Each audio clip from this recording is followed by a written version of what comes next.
can a fundamental right be conditional on which door you use? That is the question now reaching the Supreme Court of India, as the All India Muslim Personal Law Board makes a controversial argument. Women are not barred from mosques, but they cannot insist on entering through the main door. This submission has been made during ongoing hearings linked to the broader constitutional questions arising from the Sabarimala verdict. Remember, the Sabarimala case was not just about one temple. It opened a much larger debate.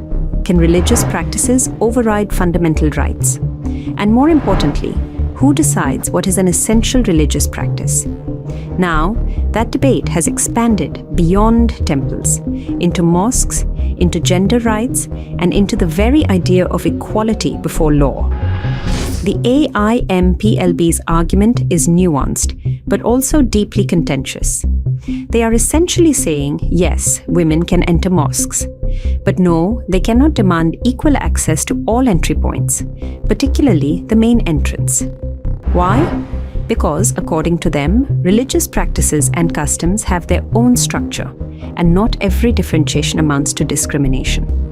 At first glance, this may sound like a compromise, but is it really? Because when you restrict how someone enters a place of worship, you are not just regulating movement, you are defining status. The Supreme Court now faces a familiar but difficult question. Is equality about access in principle or equality in experience? Article 14 of the Constitution guarantees equality before law.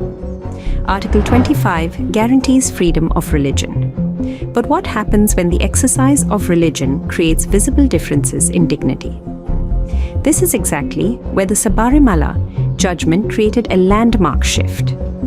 The court held that practices excluding women, even if religiously rooted, must pass the test of constitutional morality. Now, if that principle is applied consistently, then even symbolic segregation like separate entrances can come under scrutiny. This is no longer just about mosques or temples. This is about how India defines equality in the public expression of faith. Because today it is about entry doors. Tomorrow it could be about seating areas or participation rights. And once you accept graded access, you quietly accept graded citizenship within religious spaces. That is where the discomfort lies. At the same time, there is another reality we cannot ignore. Religious institutions in India are deeply intertwined with tradition, emotion, and community identity. For many, these practices are not seen as discrimination, but as continuity. So the court is not just interpreting law, it is navigating faith, sentiment, and social balance, and that is never a simple task. So we come back to the original question. If a woman has the right to enter a place of worship, can that right be meaningful if it comes with conditions? Because equality is not just about being allowed in, it is about how you are allowed in. And perhaps the Supreme Court's eventual answer will define something far bigger than entry into a mosque. It will define how India balances faith with fairness in the years to come.